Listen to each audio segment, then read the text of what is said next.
আগামীকাল সকালবেলা আমরা ঢাকা চলে যাব ইনশাল্লাহ। যাওয়ার আগে আমাদের গাছে প্রচুর কাঁচামরিচ ধরছে মাশাল্লাহ, সেইখান থেকে কিছু কাঁচামরিচ নিয়ে যাব।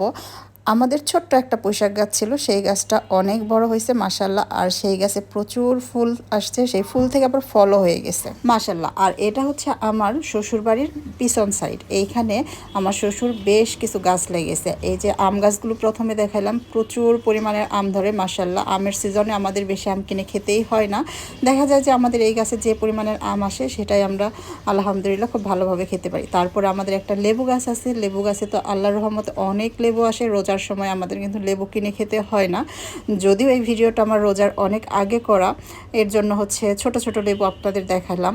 আর বেশ কয়েকটা বেগুন গাছ আছে, বেগুন গাছে প্রচুর পরিমাণে বেগুন ধরে, সেটা কিন্তু আমি আমার আগের ব্লগেও আপনাদেরকে দেখাইছি।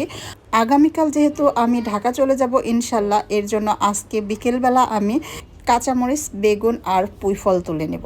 তো আমার শাশুড়ি কিন্তু আমাকে কাঁচামরিচগুলো ছিঁড়ে দিচ্ছিল, আমি ভিডিও করতেছিলাম আর বলতেছিলাম যে এত কাঁচামরিচ মাশাল্লাহ মাশাল্লাহ মাশাল্লাহ।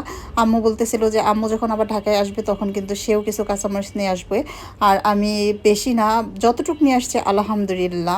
নিজের হাতে লাগানো শাকসবজি, ফলমূল এগুলো কিন্তু খেতে আসলে অনেক বেশি ভালো লাগে, আমার কিন্তু খুবই ভালো লাগে। আমি যখন বাড়িতে যাই তখন কিন্তু এই রকম গাছ থেকে 2-1টা করে কাঁচামরিচ ছিঁড়ে তারপরে তরকারি রান্না করি। আর আমার এই কাঁচামরিচগুলো দেখে মনে হয় কি কাঁচাই খেয়ে নেই, যদিও প্রচুর পরিমাণের ঝাল, একদম তরকারি ছাড়া খাওয়া যায় না। মানে কাঁচা যে আমি কোনো কিছুর সাথে খাবো, এত ঝাল খেতেই পারি না। আর এই দেখেন মাশাল্লাহ কত সুন্দর কাঁচামরিচ, টাটকা, তাই না? আর এই যে এটা হচ্ছে আমাদের সেই পুঁইশাক গাছ, এইখান থেকে কিন্তু মাঝে মধ্যেই পুঁইশাক তুলে রান্না করা হয়। আর এই যে লাল লাল পুঁইয়ের ফলগুলা, এইগুলো হচ্ছে আমি নিয়ে যাচ্ছি ঢাকায় ইনশাল্লাহ।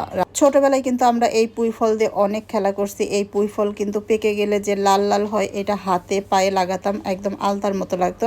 আর এইটা হচ্ছে আমার শাশুড়ির লাগানো টগর ফুল গাছ, আমি শিওর জানি না যে এটার নাম টগর ফুল নাকি, তবে আমার মনে হয় এই ফুল গাছটার নাম টগর। যদি আপনারা কেউ জেনে থাকেন অবশ্যই কমেন্টসে জানাবেন এই ফুল গাছটার নাম কি ইনশাল্লাহ। প্রথমে আমি পুঁই ফল ছিঁড়ছি, তারপরে আম্মু আমাকে কিছু পুঁই ফল আবার তুলে দিচ্ছে, কারণ আমি একদমই কম তুলে ফেলছিলাম। আর আমি না থাকলে এই পুঁই ফলগুলো কেউ খাবে না।